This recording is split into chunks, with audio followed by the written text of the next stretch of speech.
Praise the Lord. கர்த்தர் நல்லவர். ஆண்டவராகிய இயேசுவின் நாமத்திலும் இயேசுவின் வல்லமை ஒளித்து சார்பிலும் உங்கள் யாவரையும் வாழ்த்துகிறேன்.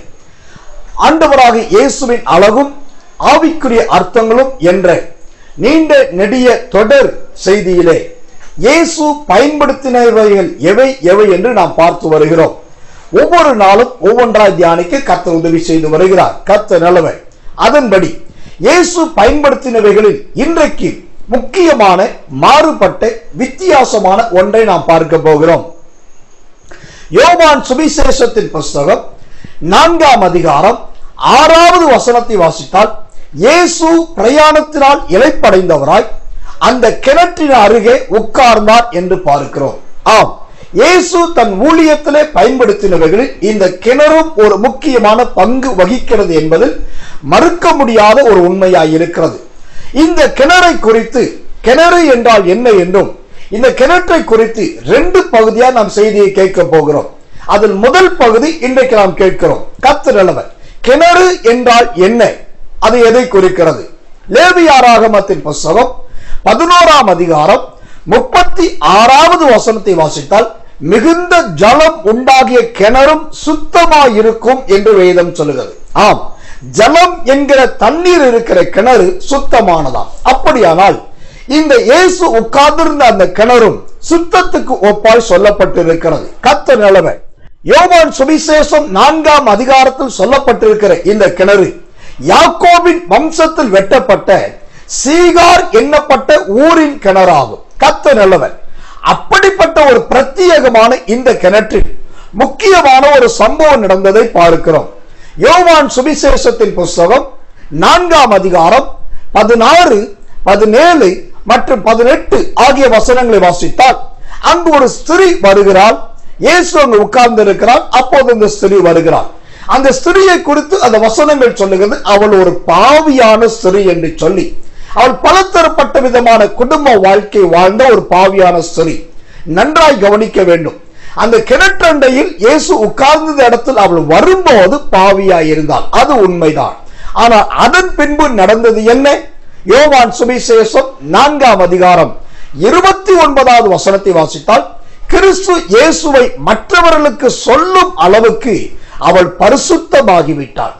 இந்த செய்தியை கேட்கிற என் அன்பு சகோதரனே, சகோதரியே, தேவஜனமே, நீங்கள் கிறிஸ்தவர்களாய் இருக்கலாம், கிறிஸ்துவை அறியாதவர்களாய் இருக்கலாம்.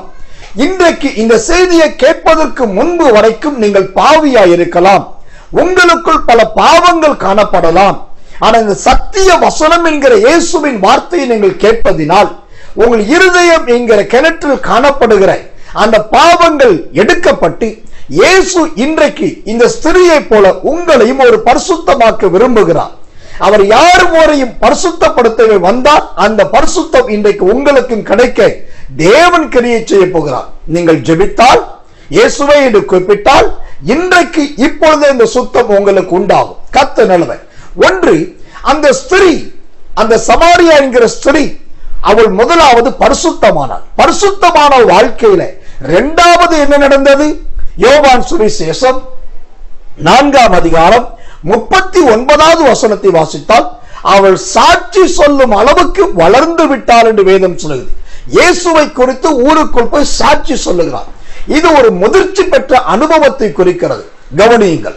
பாவிகளை தேவன் பாவிகளாகவே வைக்கிறவர்கள் அல்ல, அந்த பாவிகளையும் பரிசுத்தமாக்கி அவர்களையும் சாட்சி சொல்ல வைக்கிறவர்தான் இயேசு கிறிஸ்து. தேவனுடைய ஊழியக்காரனாக நான் உங்களுக்கு ஒரு தீர்க்க தரிசனமான வார்த்தையை சொல்லுகிறேன். நீங்கள் வெளியே காணப்படக்கூடாதவர்களாய், மறைந்திருக்கிறவர்களாய், ஒளிந்து வாழக்கூடியவர்களாய் இருக்கலாம். ஆனால் இன்று முதல் இந்த செய்தியின் மூலமாய் ஆண்டவர் உங்களை விடுதலையாக்கி அநேகருக்கு, அநேக பட்டணத்தில், அநேக நாட்கள் சாட்சி சொல்லும்படி கர்த்தர் உங்களை மாற்றப் போகிறார். சாட்சி சொல்லும் அளவுக்கு மாத்திரமல்ல, சாட்சியுள்ள ஒரு வாழ்க்கை வாழவும் கர்த்தர் உங்களை பயன்படுத்த போகிறார். இந்த சமாரியா ஸ்திரீக்கு கர்த்தர் அப்படி செய்ய முடியுமானால் உங்களுக்கும் செய்ய முடியும். கடந்து போகட்டும். ஒன்று, அவள் பரிசுத்தமானாள். இரண்டாவது, சாட்சியானாள். மூன்றாவது, அப்படி அவள் செய்ததனால் நடந்தது என்ன?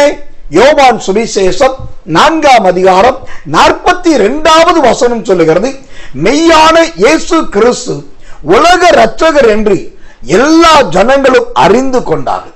அல்லேலூயா. கர்த்தர் நல்லவர்.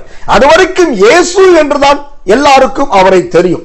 ஆனா இப்போது அவள் மூலமாய் அவர் ஒரு உலக இரட்சகர், அதாவது காப்பாற்றுகிறவர் என்று எல்லாரும் அறிந்து கொண்டார்கள். இதுதான் ஒரு மாற்றம். கர்த்தர் சொல்லுகிறார், உங்கள் பகுதியிலும் தேவன் உங்களை இப்படிதான் பயன்படுத்த விரும்புகிறார். உங்களை கொண்டு தேவன் தம்முடைய நாமத்தை மகிமைப்படுத்த விரும்புகிறார். நீங்கள் அர்ப்பணித்தால், விசுவாசித்தால் இந்த கிணற்றின் அனுபவம் உங்களுக்கு உண்டாகும். கர்த்தர் நல்லவர், கர்த்தர் நல்லவர். இயேசு உட்கார்ந்த அந்த கிணறு அந்த ஸ்திரியின் வாழ்க்கையில இப்படிப்பட்ட மாற்றத்தை உருவாக்கினதை போல உங்க ஜீவியத்துல, உங்க பிள்ளைகள் வாழ்க்கையில, தனிப்பட்ட வாழ்க்கையில மாற்றம் வரப்போகிறது, நடக்க போகிறது, நீங்கள் அனுபவிக்க போகிறீர்கள். இது சத்தியத்திலும் சத்தியம், இது தேவனுடைய வார்த்தை, இது நிறைவேறும். கர்த்தர் நல்லவர். ஒரு முக்கியமான வசனத்தை வாசித்து நாம் ஜெபிக்கலாம். உன்னத பாட்டின் புஸ்தகம் 4ஆம் அதிகாரம் 12வது வசனம். என் சகோதரியே, என் மனவாளியே, நீ அடைக்கப்பட்ட தோட்டமும் மறைவு கட்டப்பட்ட நீரூற்றும் முத்தரிக்கப்பட்ட கிணறுமாய் இருக்கிறாய். என் சகோதரியே, நீ முத்தரிக்கப்பட்ட கிணறுமாய் இருக்கிறாய். இந்த அழகான வாக்குத்தத்தமான அபிஷேகம் நிறைந்த இந்த வசனத்தின்படி தேவன் உங்களை முத்தரித்து உங்களை பரிசுத்தப்படுத்தி சாட்சியாய் நிறுத்துவார். நீங்க சாட்சி சொல்லுவீர்கள், இது நடக்கும். நாம் ஜெபிப்போம். எங்கள் அன்புள்ள நல்ல பரமபிதாவே, உடைய குமாரனாகிய இயேசுவின் நாமத்தில் இதோ இந்த செய்தியை கேட்டு பார்த்து இப்போ ஜெபிக்கிற என் அன்பு சகோதர சகோதரிகள் ஒவ்வொருவரையும் நான் ஆசீர்வதிக்கிறேன். ஆண்டவரே, அந்த யாக்கோபின் கிணறு அந்த சமாரிய ஸ்திரியின் வாழ்க்கையில மிக பெரிய ஒரு மாற்றத்தை உண்டாக்கினதை போல இன்றைக்கு இந்த செய்தியை கேட்டவுடைய பிள்ளைகள் ஒரு கிணற்றுக்குள் விழுந்து கிடக்கிற அனுபவத்திலிருந்து வெளியே வரட்டும். கிணற்றுக்குள் கடந்து சத்தமிடுகிற ஓலத்தின் அனுபவங்கள் இவர்களை விட்டு வெளியே போகட்டும். இவர்கள் தூக்கிவிடப்படட்டும், காப்பாற்றப்படட்டும். பரிசுத்தமும் சாட்சி சொல்லுகிற அனுபவமும் உண்டாகி இவர்கள் முத்தரிக்கப்பட்ட கிணறாய் மாறுகிறதுக்காக நன்றி. நீ ஜெபத்தை கேட்டதற்காக ஸ்தோத்திரம். இயேசுவின் நாமத்தில் ஜெபிக்கிறோம் நல்ல பிதாவே. ஆமென், ஆமென், ஆமென்.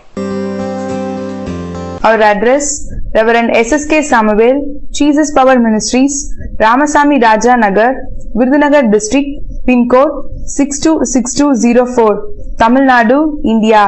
Our mobile numbers 09962547469, 09080583815. Our email ID: ssksamuel69@gmail.com.